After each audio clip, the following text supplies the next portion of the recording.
Good morning, my YouTube viewers. It's Crystal here. I just wanted to make another video for you, and the video that I'm going to make is going to be on the t-distribution. The t-distribution is similar to the normal distribution. And then so the first thing that we're going to do is we're going to create a t-distribution using Python, and I've used Google Colab at Jupyter Notebook to do my computations in Python. So in order to create a t-distribution, we're going to import NumPy as NP, which performs your numerical computations.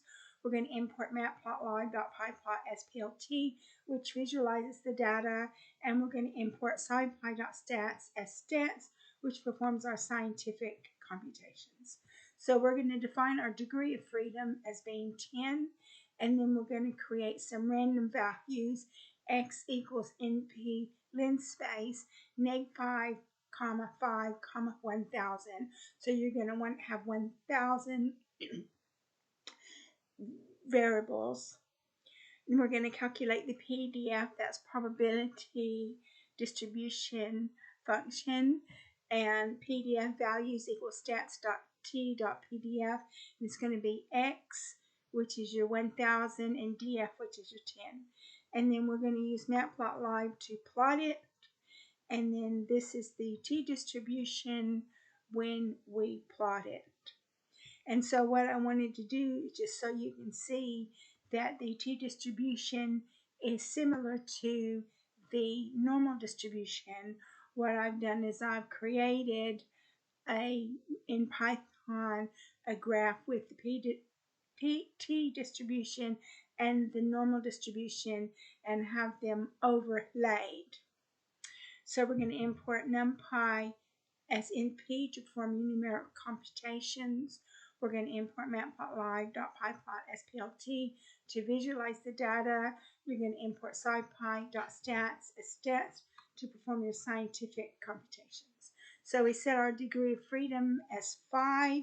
We define a range of x variables. X equals np.linspace neg5, 5, 1000. So we have 1000 random variables. We're going to calculate the PDF for the t-distribution. T PDF values equals stats.t.pdf, and PDF is probability distribution function. And then you're going to have that, and now we're going to calculate the standard normal distribution. Normal PDF values equals stats.norm.pdfx. And so now what we're going to do is we're going to plot this on a graph. We're going to plot both the PDF and, both the normal and the t-distribution onto a graph so you can see that they're very similar in nature. And the higher your degree of freedom, the closer the t-distribution gets to the normal distribution. So I intentionally made the degree of freedom as being 5 so you can see the difference between the t-distribution and the normal distribution. So now we're going to check the probability density function of the t-distribution, and we're going to import scipy.stats as stats to perform your scientific computations. X equals 1.0, that's the point to evaluate the PDF. DF equals 10, that's your degree of freedom. PDF value equals stats.t.pdf x df, and we're going to print the p-value, PDF value at x equals 1 for DF equals 10 is 23%. That's your PDF probability density function.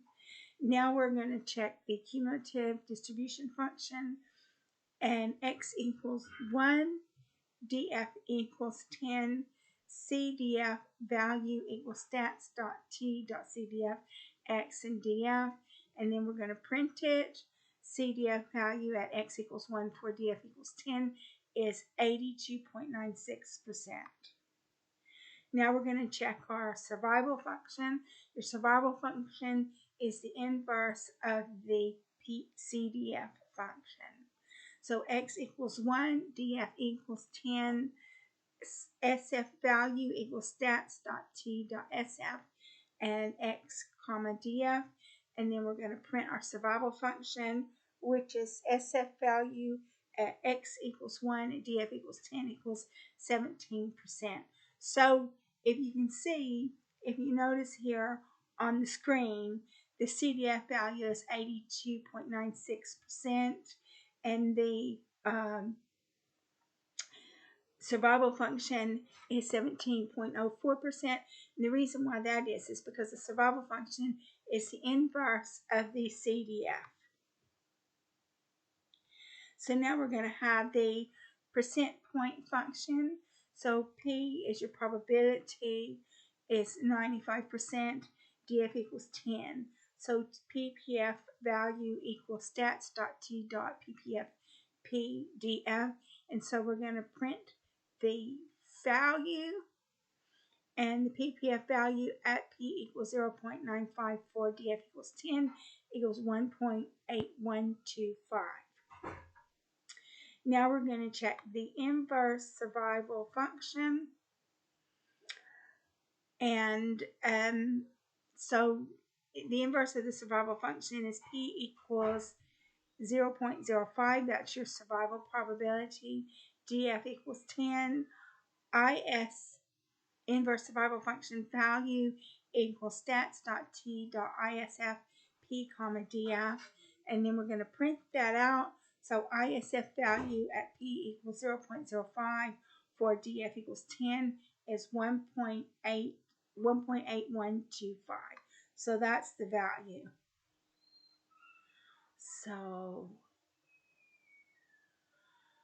So the percent point function and the cumulative probability is 1.8125, and the inverse survival function is 1.8125. And the reason why that is because the survival function is the inverse of the cumulative probability function. So the inverse of the survival function would be the cumulative probability function, and that's why both of these values are exactly the same for the cumulative probability function and the inverse survival probability. So now we're going to check some random variance. So NP, we're going to import NumPy as NP for your numerical computations. We're going to import matplotlib.pyplot as PLT for your visualizing the data. We're going to import scipy.stats as stats for the scientific computations. So we're going to set the parameters for the t distribution as df equals 10 and size equals 1000. So you've got 1000 variance, random variance. So random variance equals stats.t.rvs df size, and then so we're going to plot a histogram, plt.hist brackets random variance, bins equals 30, density equals true, alpha equals 0.6, color equals purple, edge color equals black. And now we're going to plot the t distribution PDF. So x equals n dot linspace 5, negative 5, comma 5, 1000. PDF values equals stats.t.pdf x, comma df. plt.plot x PDF values k, line width equals 2, label equals PDF of t distribution. And now we're going to the X label is value, the Y label is density, the title is histogram of random variance from distribution. There's no legend. PLT grid is true, and you can see that we have made a histogram with a t distribution overlaid on it.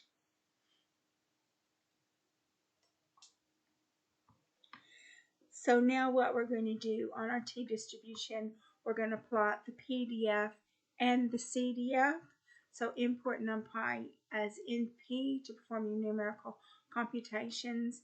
Import matplotlib.pyplot as PLT to visualize the data. We set our parameters. Degree of freedom is 10. X equals np.linspace brackets neg5, 5, 1000. That's the range of X values. We're going to calculate the PDF and the CDF. PDF values equals stats.t.pdf x, degree of freedom. CDF values equals stats.t.cdf x, degree of freedom. And then we're going to plot the PDF, and then we'll plot the CDF. And then, so we plot that.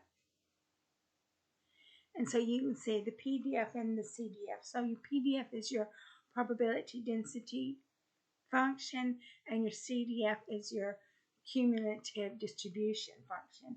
And the thing about the CDF is the CDF is cumulative, so it has to equal 1 at the end. The higher you go, the more it's going to equal 1. So now what we're going to do is we're going to compare an average of test scores, and so we're going to use SciPy to do that. So we've got scores for class A and scores for class B. T statistic p-value equals stats.t-test end class A scores, class B scores, and then we're going to print off the t statistic and the p-value. So the p-value is 0.003. So the thing about is the null hypothesis is there is no significant difference. The alternative hypothesis is there is a significant difference. In this example, the null hypothesis is rejected in favor of the alternate hypothesis, so there is a significant difference. So you've got a significant difference in the test scores.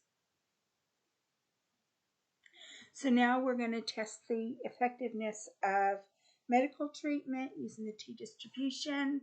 Again, we're going to use SciPy, import stats, which is going to be for our scientific computations. So we've got treatment group, and we've got an array, and a placebo group, we've got an array. And so t statistic p-value equals stats.t-test end, treatment group, placebo group. So you're going to print the t statistic and the p-value. The p-value is a very low value. It's 0.00000, and it says the p-value is less than 0.05, and so the alternative hypothesis is accepted, meaning there is a significant difference between the treatment and placebo. Now we're going to check quality control in manufacturing. So we've got bolt diameters, and then the t statistic p-value equals stats.t-test one sample equals bolt diameters, 0.5. So what's that saying is it's a one sample test, and it's using it's based upon a median, and the mean is based upon a mean, and the mean is 0.5. So it prints off the t statistic and the p-value. You've got a p-value of 0.67. So the p-value is greater than 0.05. So the null hypothesis selected, meaning there is no significant difference between the samples. So you can see when you look at the bolt diameters, you can see that all of the diameters hover close to 0.5 within a few points.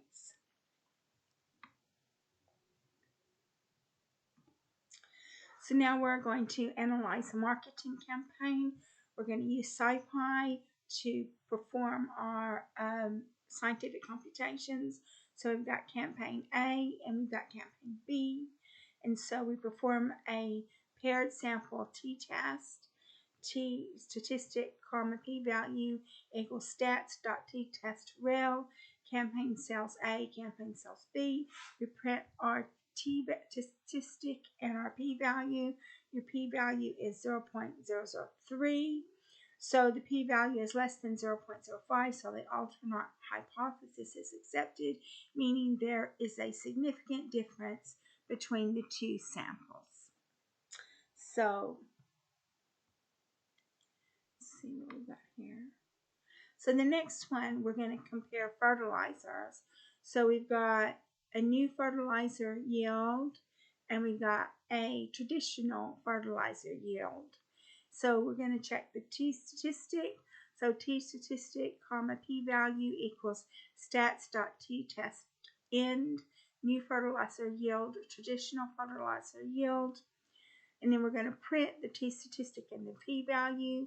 You get a p-value of 1.004 to the negative 7th, which means that the p-value is less than 0.05, so the alternative hypothesis is accepted, meaning there is a significant difference between the samples.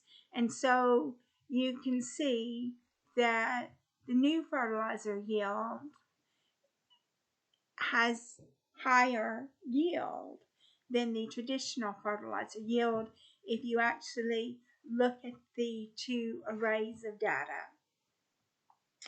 So that's all we've got for this particular video, where we're talking about the t-test. And what I wanted to do is I wanted to cover everything in the t-test, just so you can have understanding of the t-test and then the t-distribution. And it's actually called the student's t-distribution. So I think I'm going to go ahead and conclude this video because I've covered everything. But the main thing that you need to take away with you is that the t-distribution is very similar to the normal distribution. So you can see the t-distribution overlaid on the normal distribution right here. So you should know everything you need to know. Well, not everything, but a few things that you need to know about the t-distribution on how to perform a t-test using SciPy and Python. So I'm going to go ahead and conclude this video. If you like my video, please like and subscribe. And thank you very much for watching my video. I look forward to making a new video for you in the very near future on a technical subject.